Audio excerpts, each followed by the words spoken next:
الرحمن الرحيم اللهم صل على سيدنا ومولانا محمد في كل لمحة ونفس عدد ما وسعه علمك. My dear esteemed brothers and sisters, Assalamu alaikum wa rahmatullahi wa barakatuhu. Once again, let me welcome those of you who are here. Some of you may have just come in and not been with us from the earlier part of the program this morning. Welcome to the Muslim Forum on Islam and the Challenges of the Modern Age. This morning we were fortunate, inshallah, to hear from our esteemed scholar Maulana Siddiq Ahmad Nasir, who made his presentation on an Islamic view of the intellectual, moral and spiritual challenges of the modern age. And today, of course, being the highlight of the International Islamic Retreat being held in Trinidad and Tobago at the moment, the all-day public forum where members of the public get the opportunity to join with us, those of us who have been working on the retreat, to meet our foreign participants and to get to know some of our brothers and sisters from around the world. We had that session followed by a brief question and answer session, and the next session will follow a similar format. We have none other than our distinguished scholar Maulana Imran Nazir Hussein to deliver his lecture entitled An Islamic View of the Political and Economic Challenges of the Modern Age. And when he's finished, we'll also have the opportunity to have an interactive question and answer session. All of the participants who have come for this retreat have come by and large because of their familiarity and their acquaintance with the work of Maulana Imran Nazir Hussein, who has been working tirelessly for a number of years, not just here in Trinidad and Tobago, but around the world, to spread the message of Islam and to give his own interpretation of Islam as it applies to the modern age. Those of us who have been with him and following him over the last few years on his recent return to Trinidad would know that there are certain topics with which he, unlike many of the other scholars around, tends to delve in, and these are topics which are very apt and very appropriate for the times that we are living in today. He's a powerhouse of knowledge himself, and he always gives a very dynamic insight and interpretation on the Quran and how it applies to the modern world, the challenging times that we live in, and the onslaught or the attacks that we as Muslims are being faced with and will increasingly face with as the time moves on. So without further ado, I take great pleasure now to invite Maulana Imran Hussein to deliver his lecture, An Islamic View of the Political and Economic Challenges of the Modern Age.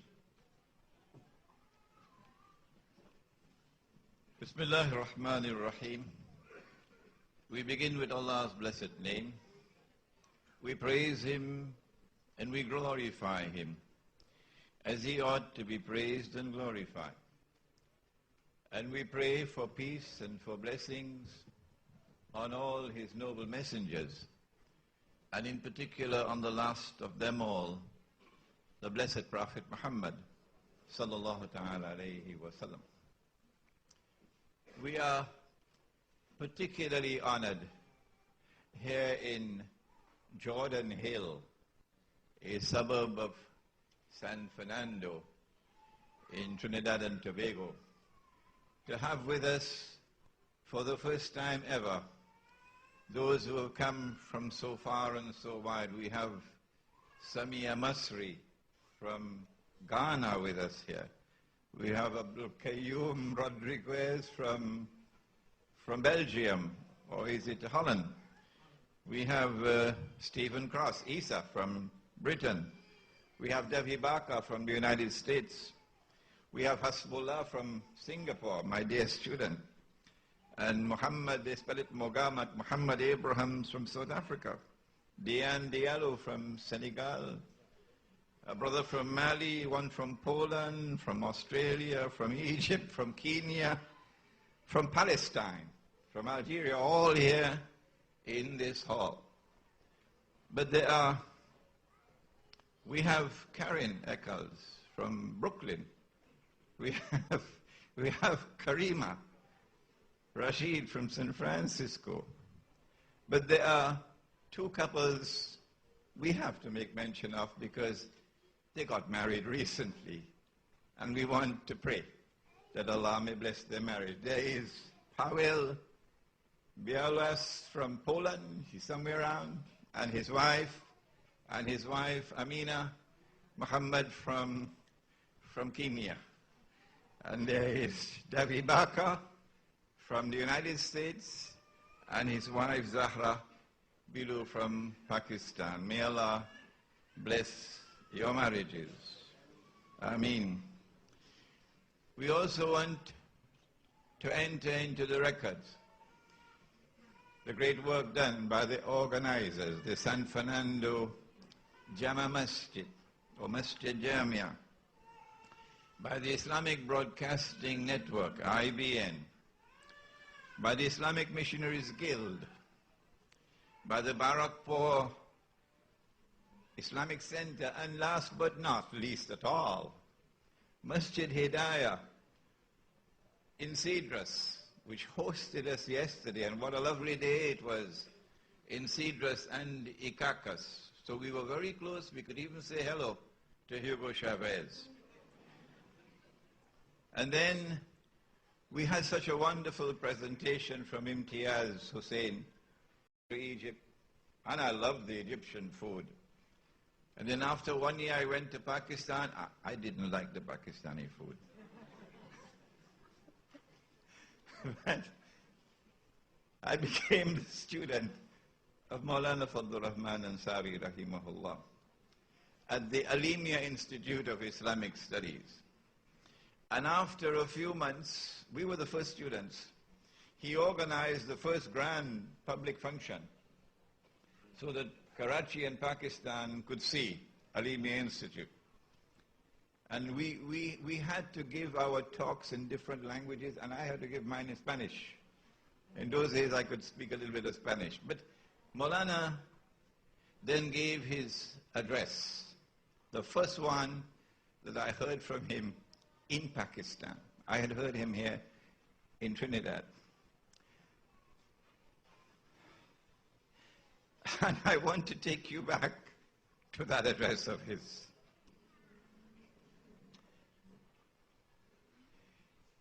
He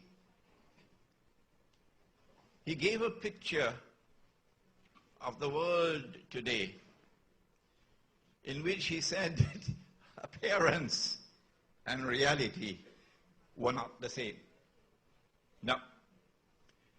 He took us through some political history and then said the appearance is that we now have achieved political independence. But then he said the reality is different. We do not as yet have true political freedom and independence. Indeed, we're moving in the opposite direction. And then he took us through some economic analysis, not only with reference to the United Nations organization in his political analysis, but the World Bank and the International Monetary Fund, etc., in his economic analysis. And then he said that the appearance is that we now have economic freedom. But I want to say to you, we are still in economic slavery. He used the word slavery. And then he ended that address, if I remember correctly, by pointing towards the greatest slavery of all. He said, you think you are intellectually free, but rather you should know that you are still in intellectual slavery. And that is the greatest slavery of all. Maulana Siddiq Ahmad Nasir, who I consider to be his most learned student, spoke to you this morning about that intellectual predicament of the Ummah. And he took us in the direction of the link between the intellect and the spirit, the spiritual life. There are those who see with only one eye, like the Antichrist. They see with only one eye.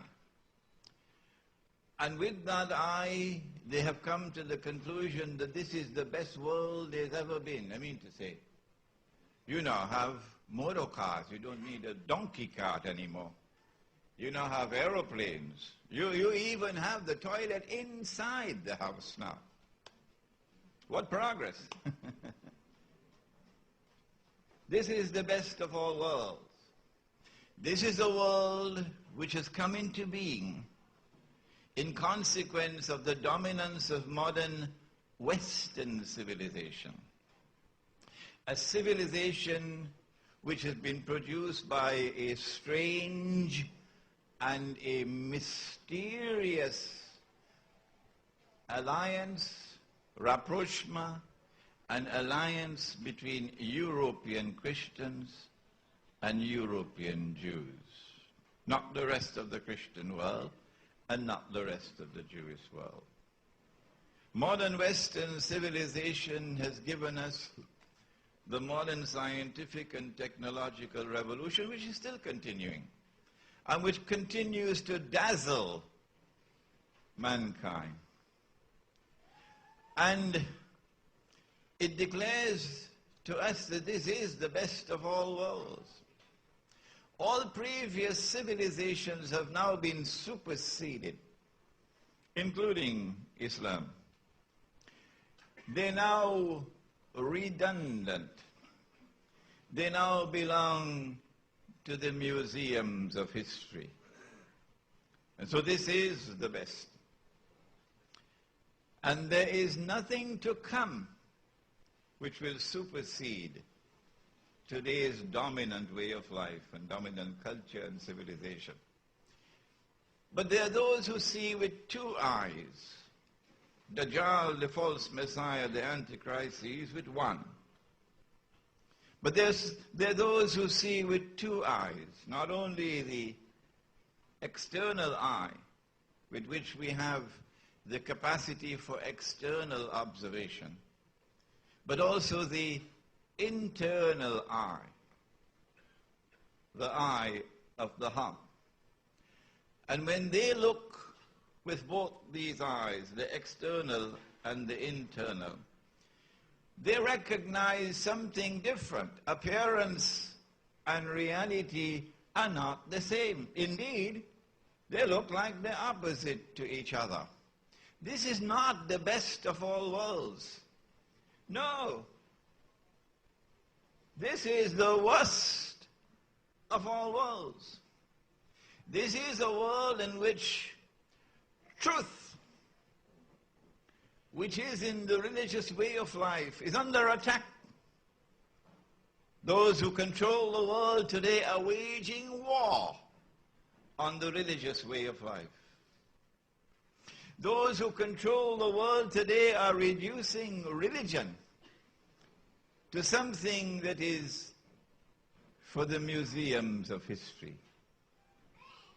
Those who today control the world are giving to us a way of life which is essentially godless. Yes, you have more churches around the corner than ever before. But despite all the hullabaloo and all the paraphernalia and all the drum beatings, the religious way of life is disappearing. And in its wake is coming one essentially godless, abominably decadent, globalized society. Mainstream society around the world, wherever you go, seems to look the same. It's McDonald's here, and it's McDonald's in Mecca, and it's McDonald's in China. A universal, a globalized society emerging for the first time in history. And it argues, without even batting an eye, it argues that a man can marry a man, And those who would criticize this alternative sexual preference to be a people who are suffering from a disease called homophobia. That's not progress. Those who see with two eyes say that this is the worst of all worlds. And it's not just the worst in terms of the brainwashing of mankind, so that your children are now taught by television, the brainwashing of mankind, so that your heroes are now this one from Hollywood and that one from Hollywood. The brainwashing of mankind is just one part of the modern way of life. But there is more political oppression in the world today than ever before. Ask those from Afghanistan who are present in this hall today. And they are from Afghanistan here with us. There is more economic oppression in the world today than ever before in history. Ask Africa. We have Mali here with us today. We have Senegal here with us today. We have Kenya here with us today. We have South Africa here with us today. Go ask them. And they'll tell you of Africa, down in the dust, not just poverty, but destitution.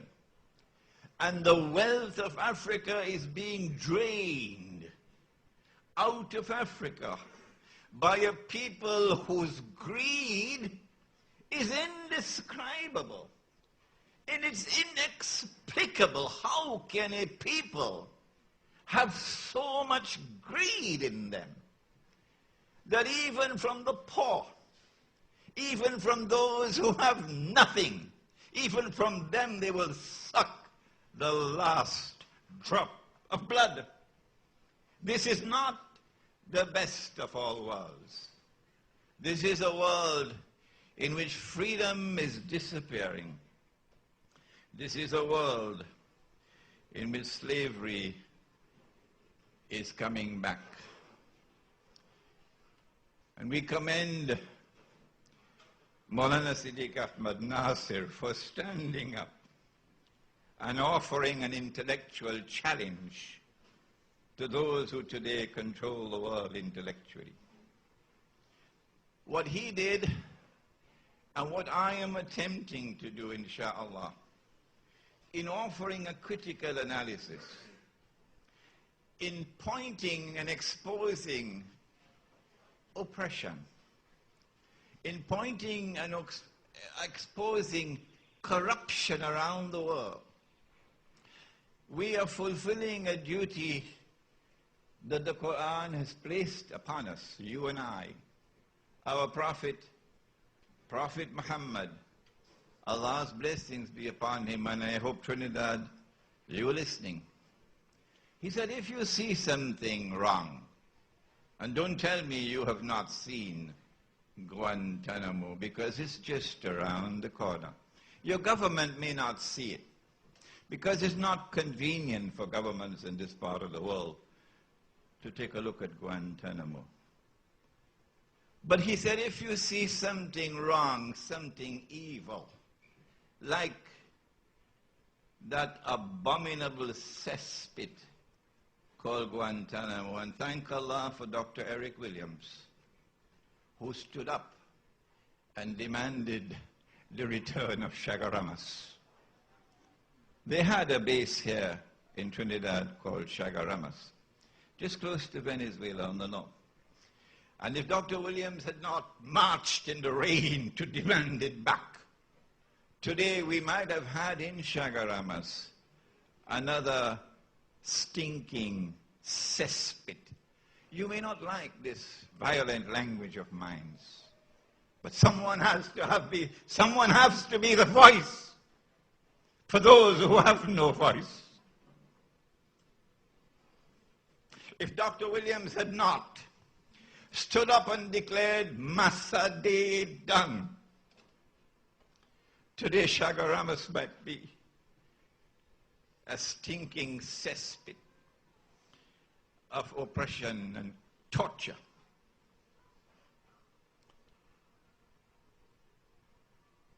Those who see with two eyes say, this is the worst of all worlds, politically and economically as well. How do we break the chains of slavery that is tightening around us? As we proceed with this talk, we'll give you the evidence that the chains of political slavery are tightening. The chains of economic slavery are tightening. Before we proceed to explain that, how do we break these chains? Maulana Siddiq Nasir, in his brilliant presentation, pointed to the necessity of pursuing the spiritual quest. I would use different language. I would say that we need a revolution. I would say that we need an internal revolution. I would say we need an internal spiritual revolution. And you don't need to go to Al-Azhar University for that. In fact, that's the last place I'll go for it. Malcolm X never went to Al-Azhar. Malcolm X could not speak Arabic. But Malcolm X was a man who was internally free. He was not a house slave in a White House. No. He was a slave like all the rest of us. But he was a field slave, he said. Because inside of him, he was free.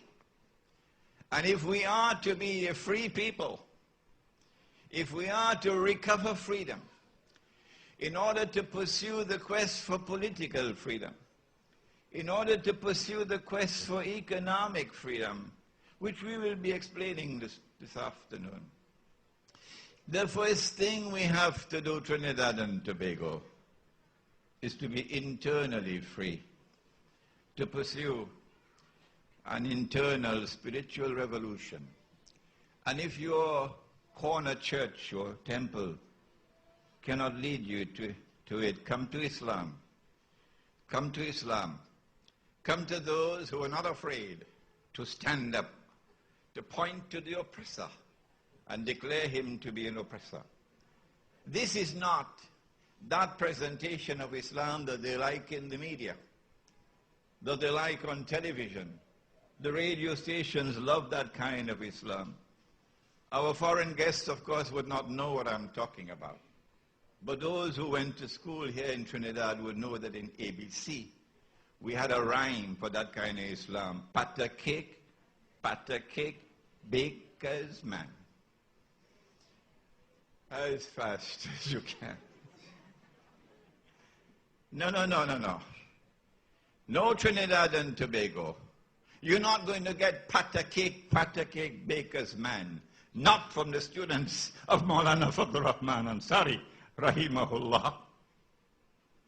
If you see something wrong, something false, said the Prophet of Allah, change it with your hand. The Security Council of the United Nations could respond anyhow they want. But you cannot change the word of Muhammad sallallahu ta'ala alayhi wa sallam. Change it with me. How stable is the family? The stability of the family is dependent not only on marital fidelity, but also upon each partner in the marriage fulfilling his and her responsibilities and duties as a husband, as a wife, and as a father, and most of all, as a mother. If you see something wrong, change it with your hand. And if you can't change it with your hand, then change it with your tongue. Where are their tongues today? Those who believe only in this patacake, baker's man presentation of Islam. We're not being harsh because we want to belittle them. We're being harsh because we want to wake them up. He said, if you cannot change it with your tongue, then change it with your heart. But you can't go lower than that. That's the lowest stage of faith. The process begins with an internal spiritual revolution. And when that revolution takes place, then you get something in the heart called Nur. We used to have a president in this country called Nur. And when he was president, there was no fire water in the president's house. But I'm talking about Nur, light. A light which is not sold in the stock market. A light which comes from Allah, Most High. But when you recite Suratul Kahf on the day of Jummah, that also gives you light. Light that will stay with you from the heavens to the earth until the next Jummah. And when you have that light in your heart, then you would recognize that we live in a world today in which appearance and reality are opposite to each other. 45 years ago, he gave that lecture in Pakistan. 45 years later, it has come back to me to share it with you. There is an uncanny parallel between the world in which we live today and a world of yesterday to which the Quran has directed our attention. And so we don't need to do too much research to understand the reality of the world today, its politics and its economics, if we use that parallel that the Quran has given. It's a parallel with ancient Egypt, and we have an Egyptian here today. There was an Egypt which was godless. It declared, Ana Rabbukumul A'la, I am the Lord Most High. Today the state does the same thing. The modern secular state declares precisely the same thing that ancient Egypt said. The modern secular state declares that the law of the state, the law in this constitution, is the highest law. And any other law which is in conflict with this law is null and void, including God's law. That's Trinidad and Tobago's constitution. So there is, of course, the most godless constitution in the world, of course, is the U.S. Constitution. So there's a parallel between ancient Egypt of Pharaoh and today's modern world. In ancient Egypt, there was slavery. And the slavery was not just for political purposes, that was peripheral. Because the Israelites posed no really serious problem to Pharaoh. It's just that the Israelites had backed a non-Egyptian king in the eastern delta.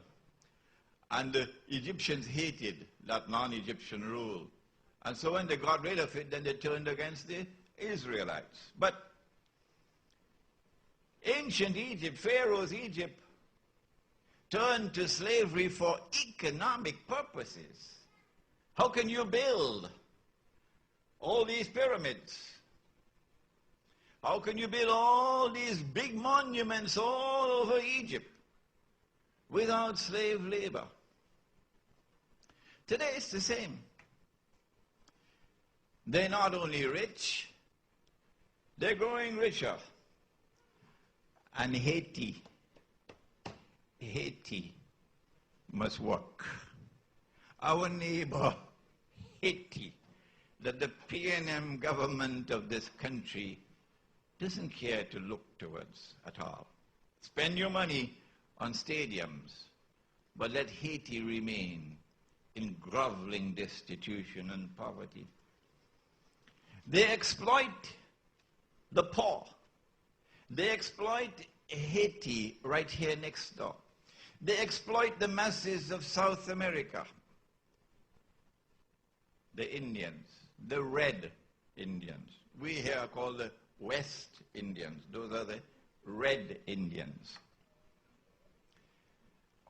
Until a man like Evo Morales could come out of Bolivia, and a man like Hugo Chavez could come out of Venezuela to say enough is enough. We cannot stand this economic oppression. We want to take control of our resources. There is a parallel between that ancient Egypt and this modern world.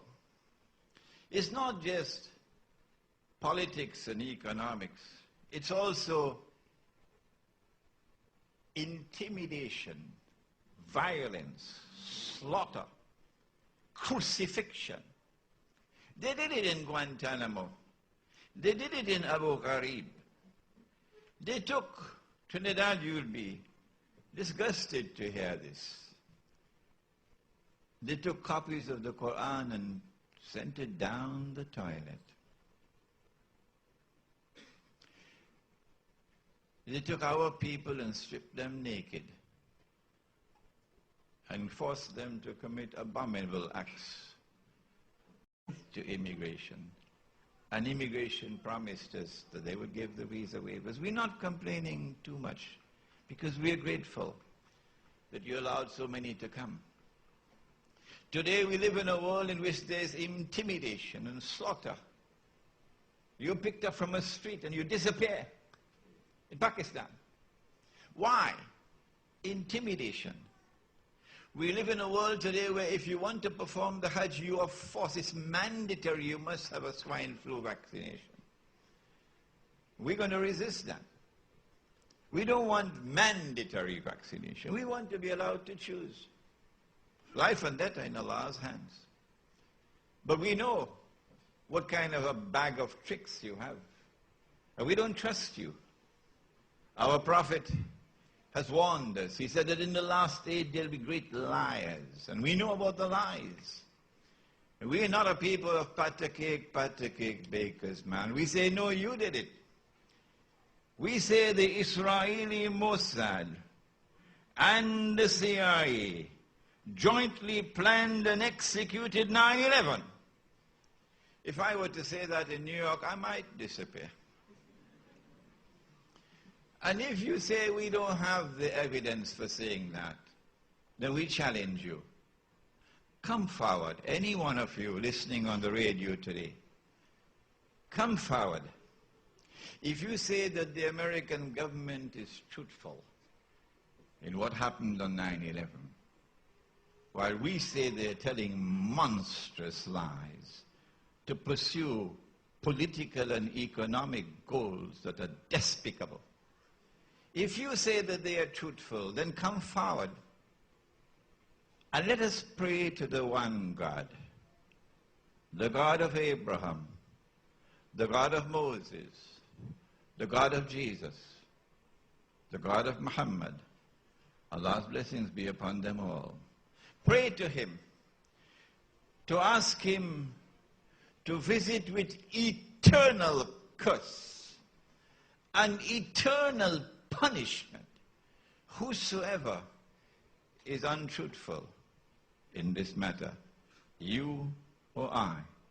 Come on, Rabbi, I'm waiting for you.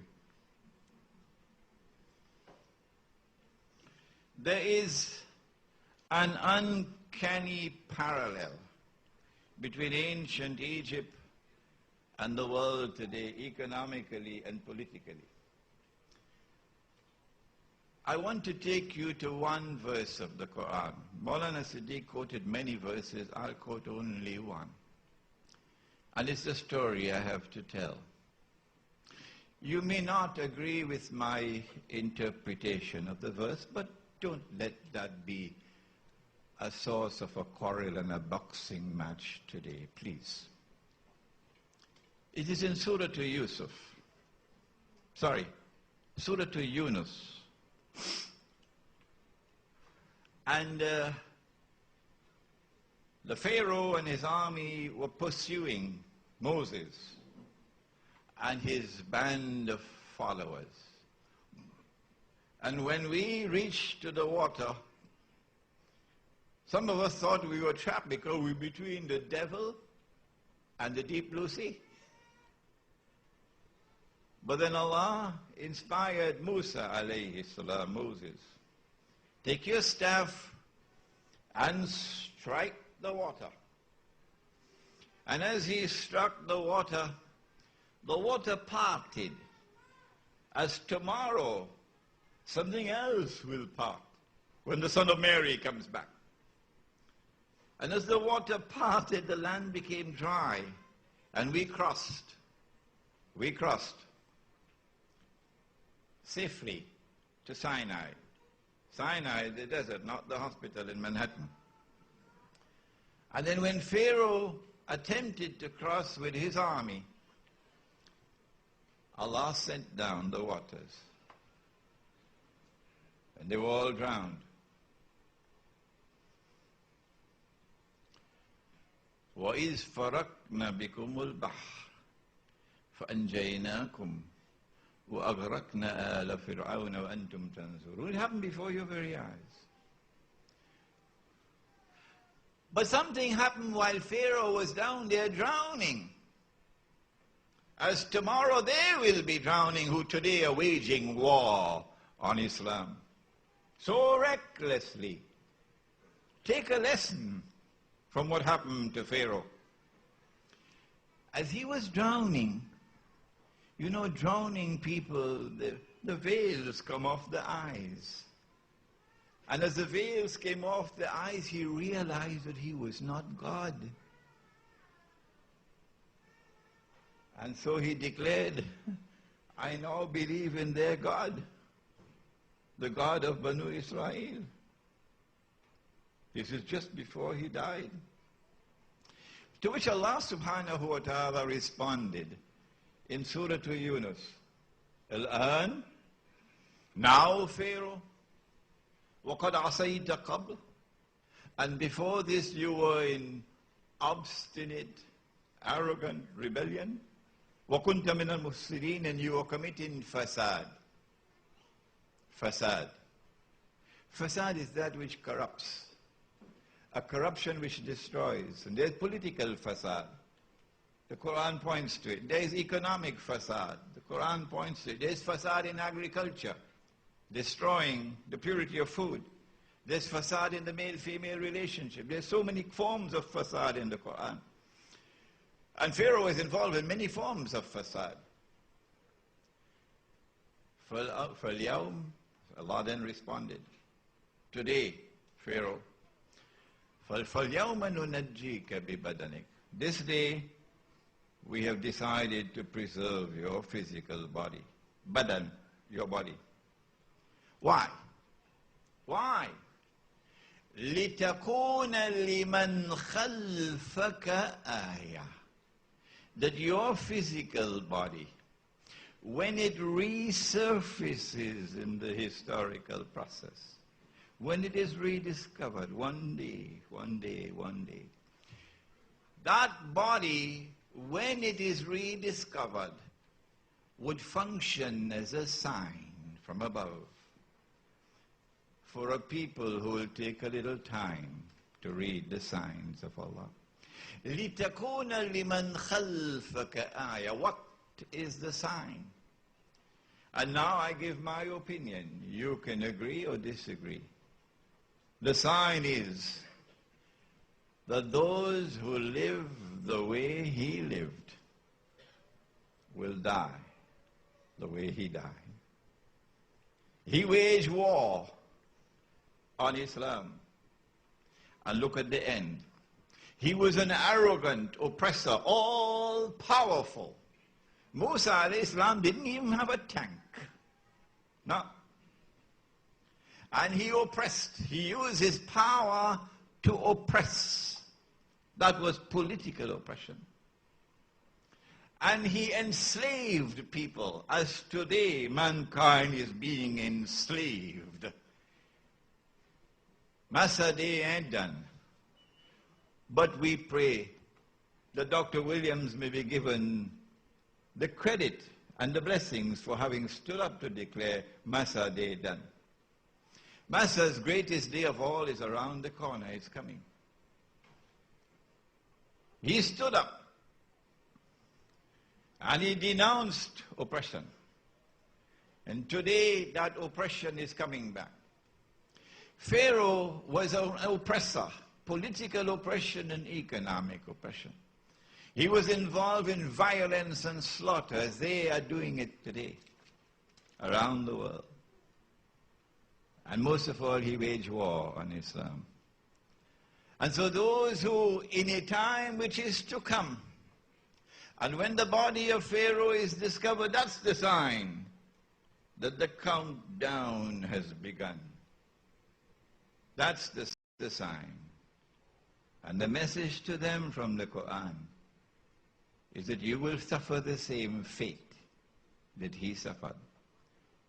وَإِنَّ كَثِيرًا مِنَ النَّاسِ عَنْ آيَاتِنَا لَغَافِلُونَ. But most people, too busy to study the signs of Allah. There is an emerging political dictatorship around the world today. And the United Nations organization was created to facilitate the emergence of that political dictatorship. Why do those who control the UN, why do those who control political power, why do they want to establish the universal dictatorship? Why is democracy receding in the world today? Anti-terrorism laws encroaching on human rights. Why? It is because there is a plan being pursued. It is not by accident that Britain had a mysterious relationship with the Holy Land. It is not by accident that Britain gave us the Balfour Declaration, a secular Britain, in 1917, that the British government will work for the establishment of a Jewish national home in the Holy Land. Why? Why a secular state wants to establish a religious state in the Holy Land? I'll tell you why. Because there is a plan at work. Why does the United States use the veto in the Security Council so many times we can't count anymore? They don't have any shame. To protect Israel, so the baby can grow to become a powerful state, to become a superpower, to become a nuclear armed state, to have thermonuclear weapons, while Iran is being targeted. Why the relationship between the United States and Israel? I'll tell you why. Only one man can explain that answer, that question. And it is a man named Muhammad sallallahu alayhi wa sallam. It is because the first ruling state in the world, the modern world, of Britain, had to give way to a second ruling state in the modern world, the United States of America, in order that a third ruling state might emerge, which will be the last ruling state, and which must rule the world eternally, so that a man can emerge in Israel, who will be ruling Israel, and who would rule the world from Jerusalem. And that man would declare, I am the Messiah. We know it in Islam, if you don't know it. We know it, and we can explain it to you. That man is the Antichrist. That man is Dajjal, the false Messiah. And unless you study this subject, your understanding of international politics, your understanding of international economics, your understanding of international monetary economics would be inadequate. Israel, however, cannot rule the world until Israel wages a big war and the territory of the state were to expand dramatically to encompass the biblical frontiers, the false biblical frontiers, of course, from the river of Egypt to the river Euphrates. Israel cannot wage that big war so long as Pakistan has nuclear weapons. And so all the maneuverings on the chessboard in Pakistan and in northwestern Pakistan and in Afghanistan does not fool us. We know what's your target. We know that your target is to destroy Pakistan's nuclear plants, destroy Pakistan's nuclear weapons, and remove Pakistan from the nuclear club. Because so long as Pakistan possesses nuclear weapons, it poses a threat to Israel in her ambition to rule the world. Similar is the case with Iran and its missile capacity. If this is the political scenario towards which we are moving in the world, what is the economic linkages with that political scenario, this political analysis? In order for Britain to become a ruling state, Britain had, among other things, Britain had to control money in the world. It was not by accident, but rather by design, that the Bank of England emerged in 1697, I think, and began issuing the first paper currencies. And these paper currencies were supposed to be redeemable. That is, you could take it to the bank and get the gold. And then, of course, if I did it, they'd lock me up and throw me in jail. You issue more paper than you have gold. You create money out of nothing. And then when the people realize that, there's a run on the bank and the whole thing collapses and people are ripped off. It happened at the end of the 17th century. And the same thing has been repeating and repeating and repeating again and again and again and again.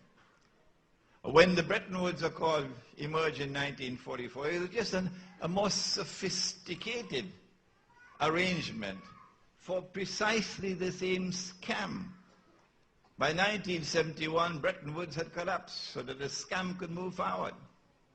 The US dollar is the only currency in the world which was redeemable in gold at $35 an ounce. All the rest of the paper money in the world were not redeemable. They're like checks you can't catch.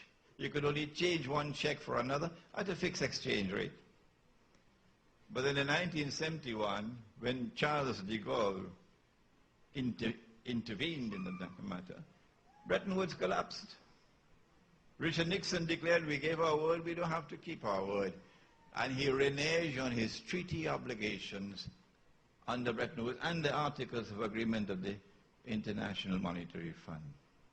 And so since 1971, it's just paper.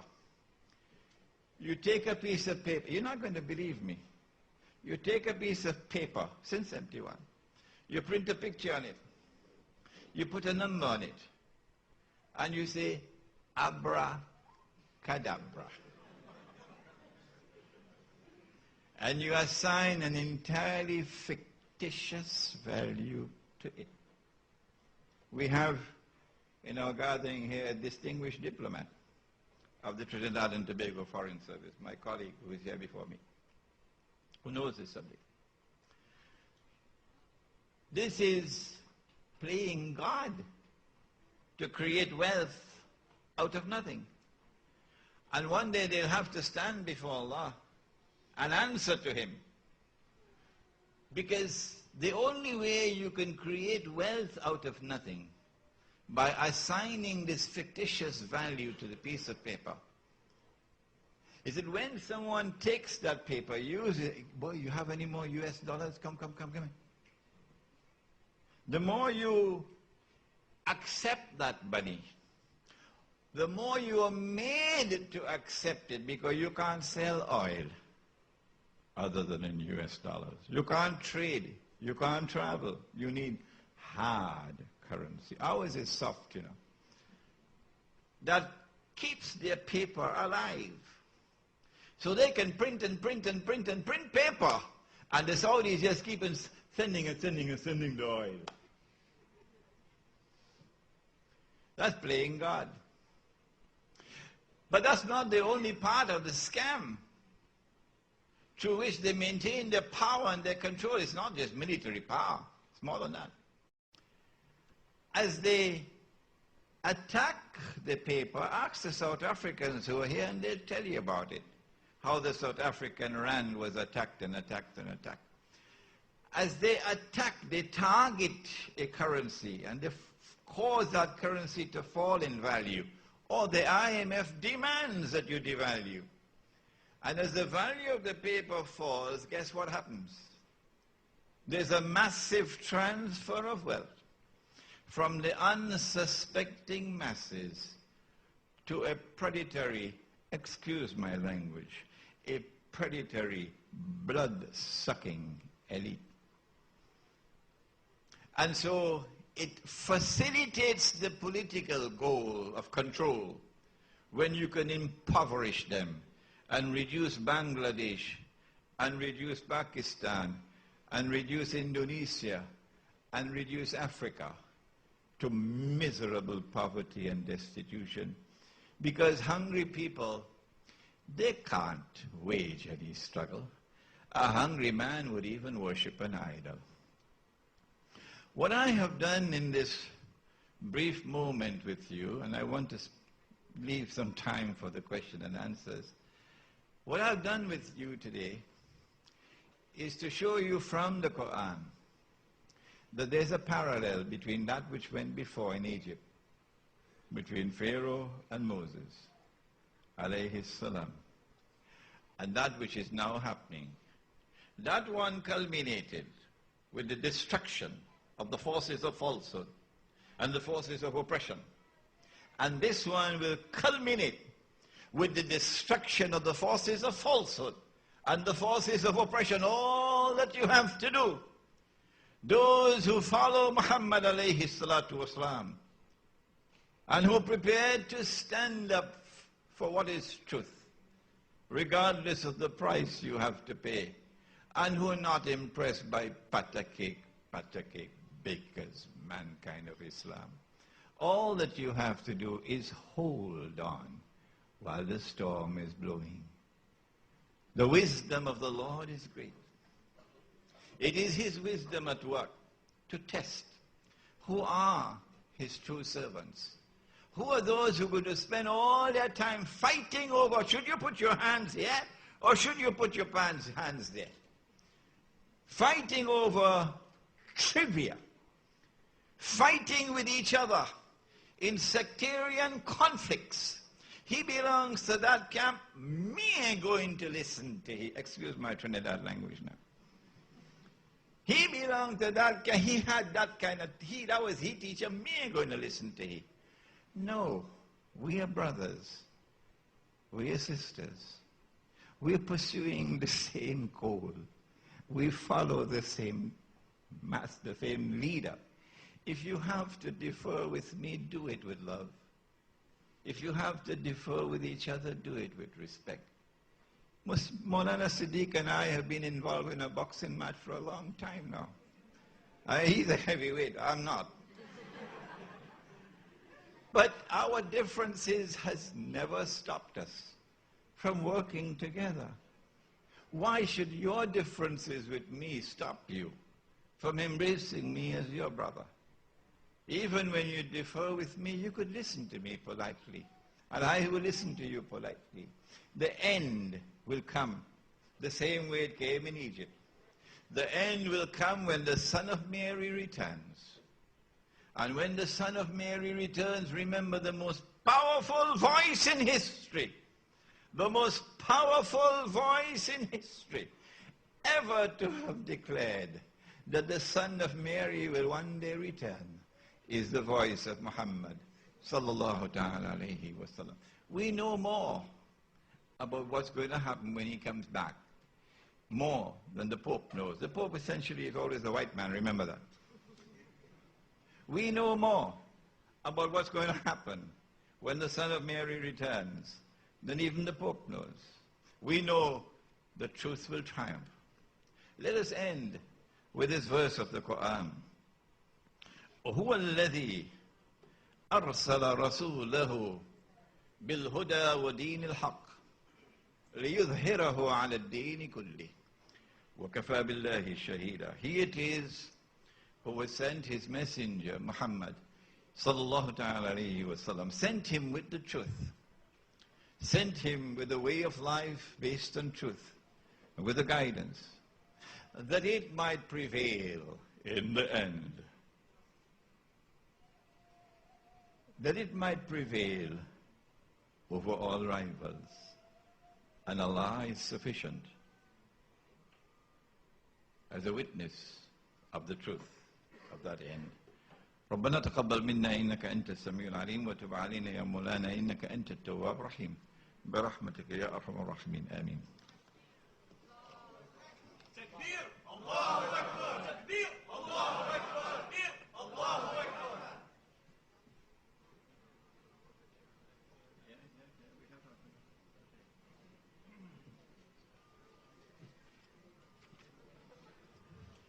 Jazakallah khair, Maulana Sahib.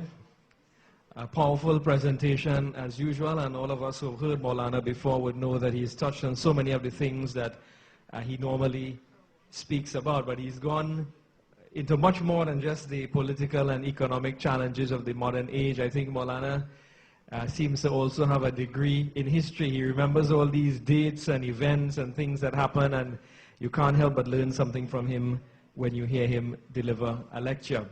So much like with the presentation this morning, we're going to devote some time to a question and answer session, just about half an hour, inshallah. So we'd follow the same format of this morning. Brothers, if you have a question, you can come forward close to the table in front here. There's the cordless mic passing around, and sisters as well. Or you can write down your question and pass it to us.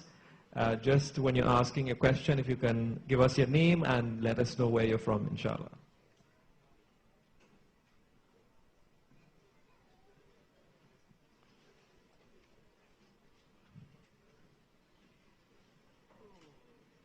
Ambassador Usman Ali, my colleague when I worked at the Foreign Service.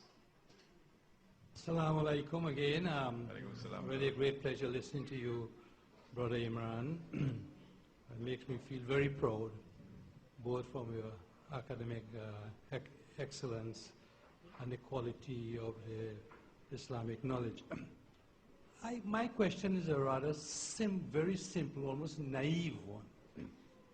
Why is it in Muslim countries, or what is perceived as Muslim countries, there is squalid poverty, moral bankruptcy, poor governance, in spite of the fact of what we talk about, the Quran and the Sunnah of the Prophet Muhammad?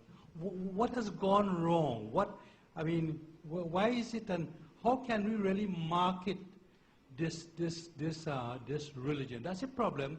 We are unable to market it. We are unable to. The problem also that some of us can't communicate. You're an excellent communicator. We are all trainees here. I make this analogy. Maybe in Trinidad and Tobago we have the steel band. I feel it's an excellent instrument. It's not only carnival and jump up. It's a lovely instrument, fascinating instrument. I hope the visitors get a copy of a steel band tune and say, here to play. Could you please, I'm making, are you the moderator? Are you the moderator? Mr. Chairman, I take your permission. I'm trying to make an analogy which is in a comparison. That's another thing. The intolerance of Muslims towards non-Muslims. I was making the comparison that there's a good thing in the steel band, but we in Trinidad and Tobago, we are unable to market it. The same thing, we have an excellent thing in Islam, but we are unable to market it. This morning I was listening to Dr. Zakir, and I was also listening to Jean Myers there. And they're able to communicate and convince people. And that is one of the problems in Islam, unable to market it. So hence the reason, in spite of the slight aberration on my right, who is totally intolerant, who come, I don't know if he come to hear something else, but I'll forgo that. I mean, he... It's not my fault, thank you. Okay, Stanley Cook. All right. We have, perhaps what he was trying to tell you is we have a steel pan in Barakpur. And he's a professional musician. And he was beating the drums last night in Barakpur at a campfire. We need communicators. We need people who can market Islam. And I'm learning a lot of lessons from Tariq Ayub, the CEO of Muslim Channels TV of California, who made a tremendous sacrifice to come here today. And Tariq, we appreciate very much that you are here. He has these communication skills. We need people like Ashmead. I told Ashmead I'm going to keep him close to me now, because he has skills of management. We should have had him with us in the retreat from day one. But if I'm going to give you an answer, but I'll be crucified. If we are in the state we are today, there are a number of reasons for it, but I'll single one. I consider it to be the most important reason of all.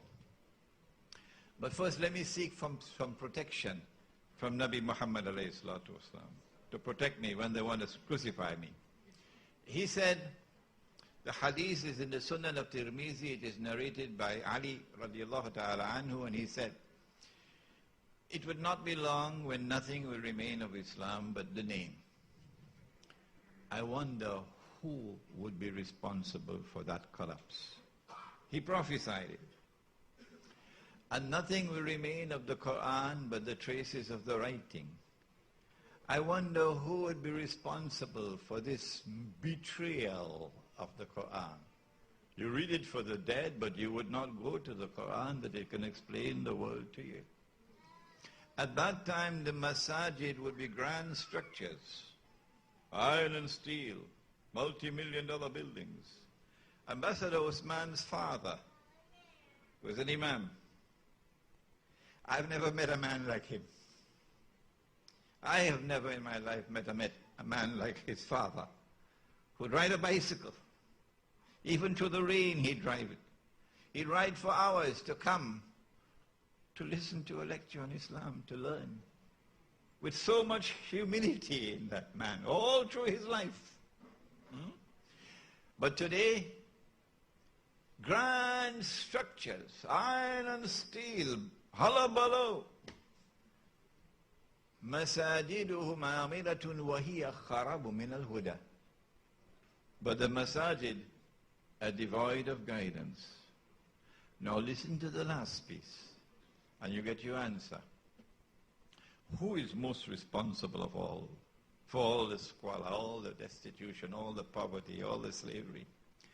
Ulama'uhum.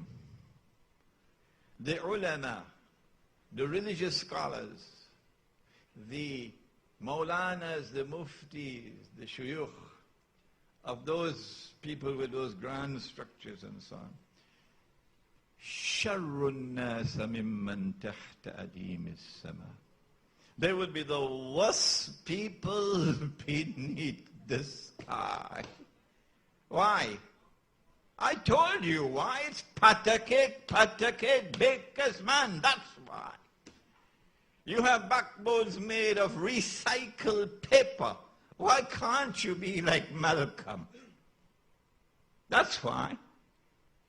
علماؤهم شر الناس ممن تحت أديم السماء من عندهم تخرج الفتنة وفيهم تعود.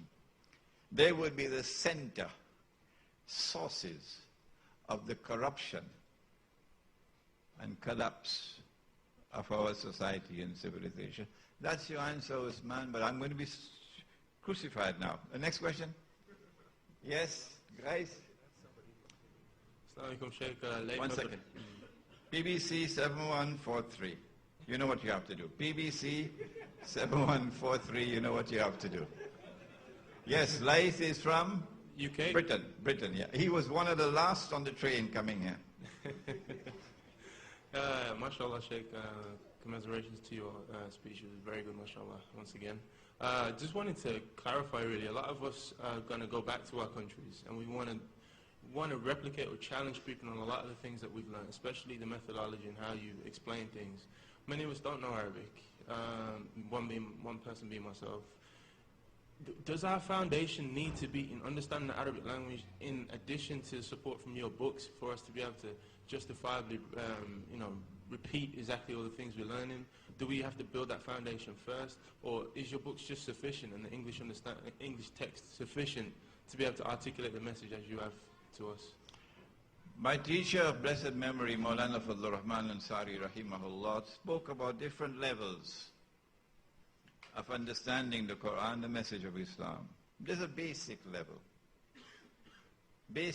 for the common people. But if you want to challenge the oppressor intellectually, you've got to rise higher than the basic level. You have to, at the highest level, you've got to probe. He calls it the probe level. Read that book, The Quranic Foundations and Structure of Muslim Society. The Malaysian edition, I think, is all sold out, but the Pakistani edition is at the back there. And it's a cheaper cost as well. He calls it the probe level. And if you want to study the religion at the probe level, to be able to discover the guidance in the Quran with which to understand the world that is unfolding around you today and to respond to it, then you'll need the Arabic language. There are pearls in the Quran, pearls. And you have to be guided to each pearl to discover it. And then in Maulana's inimitable description, you have to be able to bring the pearls together to make the necklace.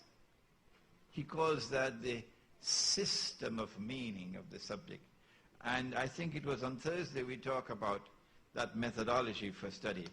But if you want to come to Trinidad, Maulana Siddiq Ahmad Nasir is at Baghdad, become his student. Next question. Assalamu alaikum, Sheikh. Which is this? Oh, Milad from Australia. Oh no, he's Afghanistan really. Mm-hmm.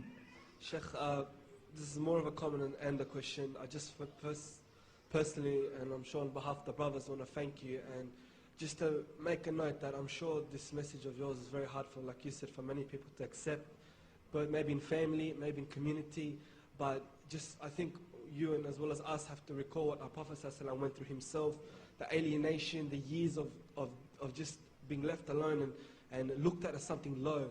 But in the end, haqq prevailed. And inshallah, this will happen with this as well. Secondly, Sheikh, just the second thing I want to make a note of is that we came here not knowing any of each other, and I'm talking about the younger brothers here. Like you said, we're all over the world, from Australia, England, here, there. But mashallah, the bond that we've created just in a few days, it's like we've known each other for years. This is Yusuf from California next to you. Yes. And alhamdulillah, I've noticed like in my own family and my own society, a lot of the older generation, they have many disputes and things of little things. And alhamdulillah, I don't see that as much as in our generation.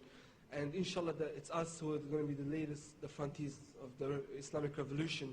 However, I just want you, if you could give us some advice, some nasihat about what we should do, and something that should stick with us always, no matter where we are in the world, no matter who we're with, our brothers or non-brothers, what we should do to each other.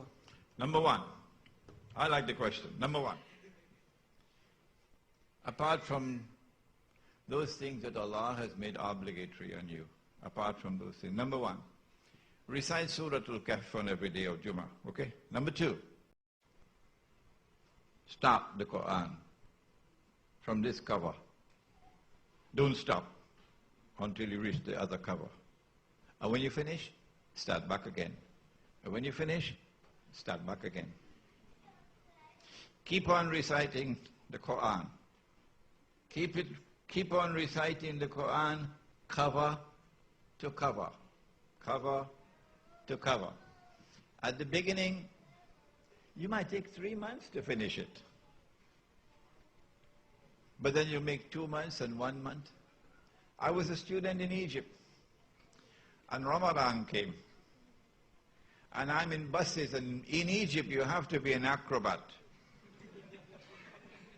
Because you have 1 foot on the running board, and you hold it on for dear life, and the bus is going.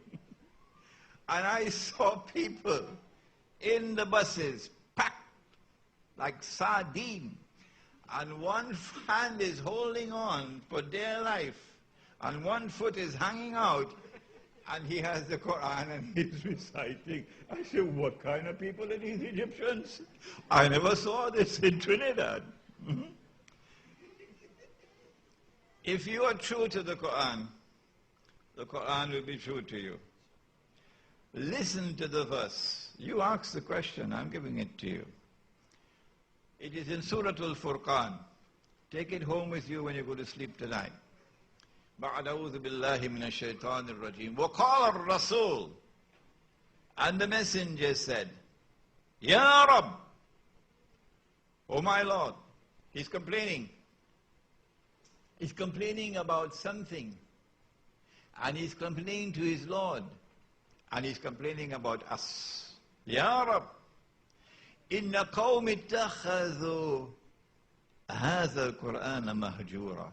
My people have forsaken this Quran. So the first step to return to the Quran is to return to the recitation of the Quran. My mother could not read Arabic correctly, broken. My father died when I was 15, and she had all these orphan children. Sometimes no food in the house. And so she struggled. But in the night time when she put the children to sleep, Imran would see her sitting in the sitting room, all by herself, reciting the Quran. And her tears would be falling on the pages of the book. She could not understand what she was reading. No.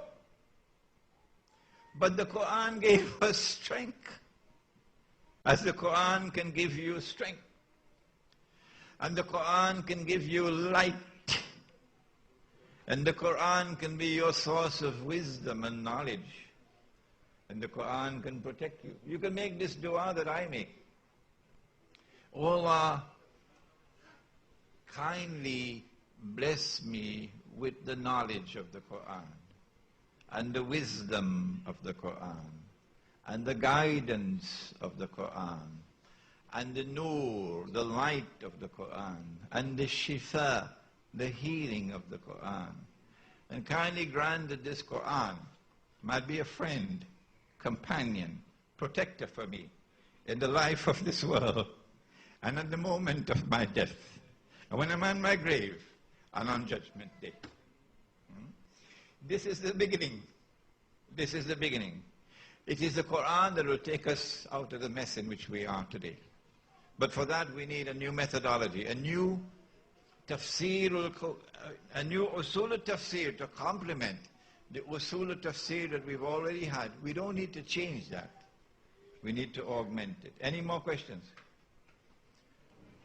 Assalamu alaikum. Assalamu alaikum. I'm Muhammad Abdul Alim Dawes from Jamaica. Oh, yes, I remember your call. I have a question. The question is, I've heard Jamaica is to the north, close to Cuba. Yeah. I've heard you mention of the association of the Jews and the Christians, and say that these are the people that we should avoid. That Allah mentions in the Quran. Now, there are two places I've seen the Jewish, the star, known as the Star of David, that six-pointed star. It's on the flag of Israel, and most of the emblems here in Trinidad and Tobago. If you look and see like the car of the police when it's passing by, you'll see that six-pointed star. So I'm trying to find out now if there's some kind of association between the powers to be in Trinidad and Tobago and the Jews.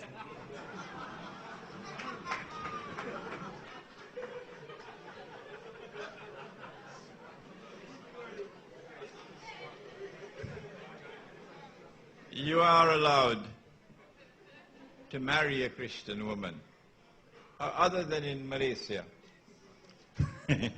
Malaysian law doesn't allow it. But the Quran allows you to marry a Christian woman. And when you marry her, she can be your friend, you know. Yeah. But the verse of the Quran has been translated. Surah Al-Ma'idah. Ya ayyuhalladhina amanu, O you who have faith in Allah. La tattakhidhu al-yahuda wal-nasara awliya.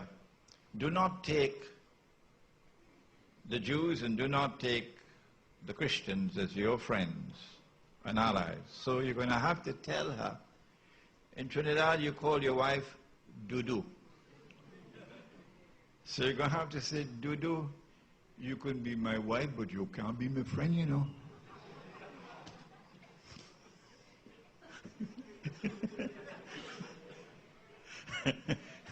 Don't take the Jews and don't take the Christians as your friends and allies.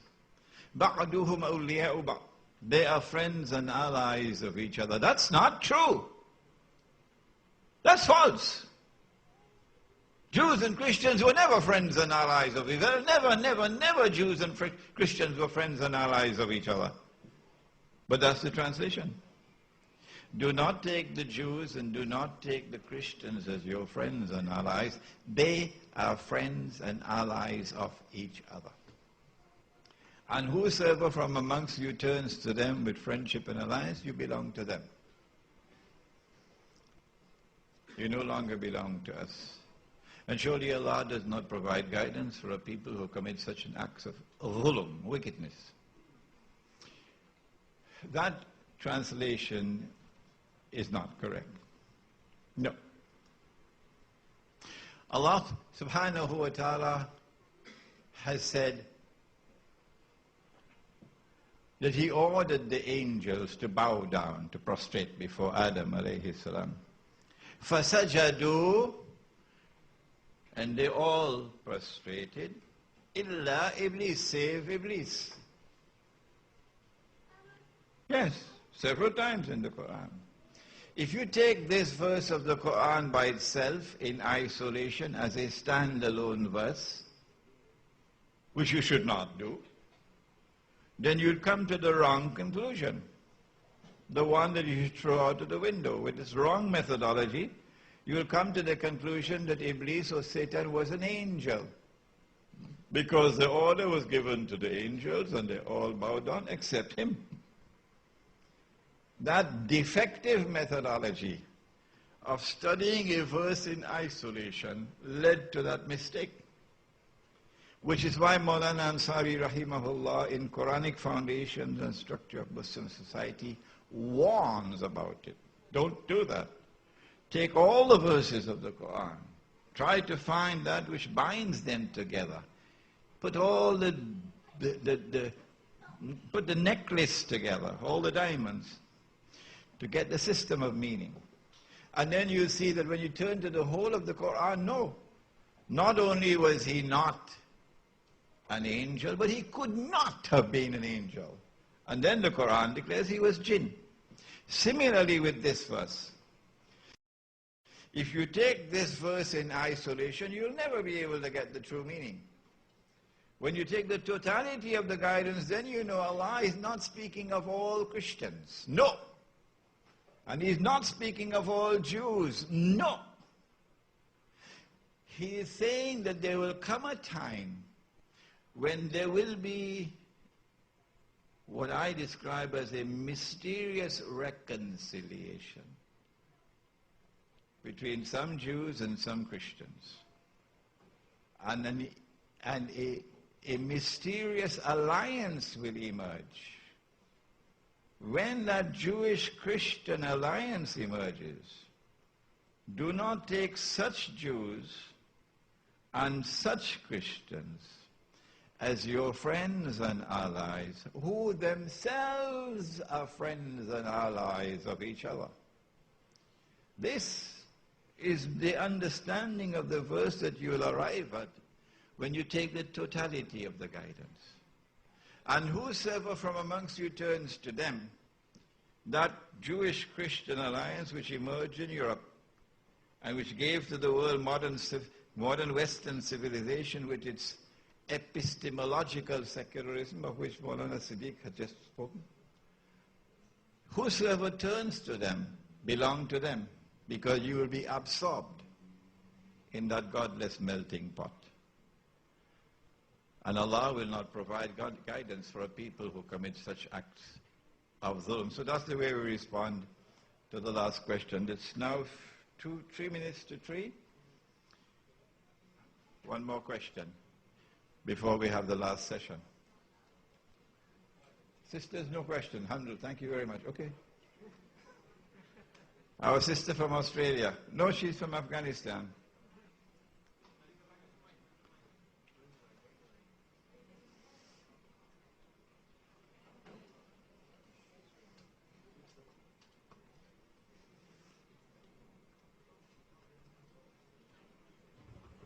Assalamu alaikum. Walaikum salam wa rahmatullah. Maulana, question is about our children. Given that the education institutions around the world are controlled and governed by the government, and including Islamic schools, can you give us some guidelines on how to raise our children? And until we find a Muslim village to move to, before this Muslim village is ready, do you recommend homeschooling? Thank you. In Canada, I got information from Canadian Muslims that the Canadian government is now making it obligatory law. Every school in Canada, including religious schools, are now obliged by law to teach that homosexuality is an acceptable mode of sexual conduct. Yes, the law says so. And Allah in the Quran has commanded, Ku anfusakum wa ahlikum nara. Protect yourselves and protect your families from the fire. If that is what it is today, let me tell you what tomorrow is going to be like. How do I know? Because Muhammad alayhi salatu wasalam told us. When you see women dressed and yet naked, you must know what tomorrow has in store for you. When you see women dressed like men and men dressed like women, let me not say any more, I might get in trouble. You must know what tomorrow has in store for you. When you see riba all around you, to such extent that no one can escape riba. And if anyone were to say that he is free from riba, verily the dust of riba is upon him. Verily the vapor of riba is upon him. When you see these things around you, you must know what tomorrow holds in store. He said that holding on to Islam will be like holding on to hot coals. Did he not say that? So if you want to listen to patter cake baker's man, which unfortunately is what they have to do now to survive as imams, to get their salaries. That's it. That's it. To get your salary and to hold on to your green card, you have to become patter cake baker's man. I left the United States. And here in Trinidad, I have the freedom to say that what I could never say in New York. If you remain in a society in which all of these things are appearing, then remember tomorrow what's going to happen. He said that people are going to be having sexual intercourse in public like donkeys. Do you want your children to grow up with that around it? What you have to do is to turn away from areas of greater insecurity.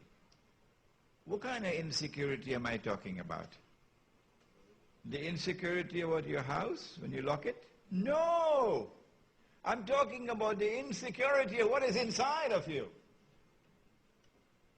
If you live in areas of greater insecurity, turn away from them and move to areas of greater security. Security meaning security for what resides within the heart. If it looks like heaven, get out of there. Get out of there. And go to somewhere that looks like hell.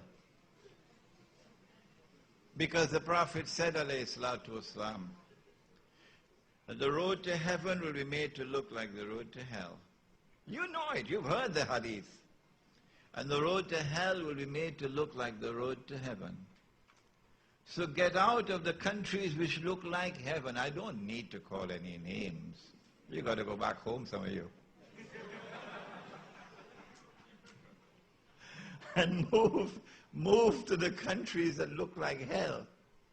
But even in the countries look like hell, there are areas which look like heaven, like downtown Zamalek, where the affluent suburbs of Cairo, or in Jakarta. The rest of Jakarta looks like hell, but this little suburb, like heaven. So turn away, even within a country which looks like hell. Turn away from those areas which look like heaven. My suggestion has always been, and my advice has always been, search the countryside, the remote countryside. And don't move to the countryside by yourself alone. Try to get others to come with you. Keep a low profile. Have small villages. And in those villages, strive and struggle. Strive and struggle to recover the guidance of Islam that you live it. وَالَّذِينَ جَاهَدُوا فِينَا. And if you make the effort, Allah will help you. وَالَّذِينَ جَاهَدُوا فِينَا لَنَهْدِيَنَّهُمْ سُبُلَنَا. Allah will help you. And that's, time is up.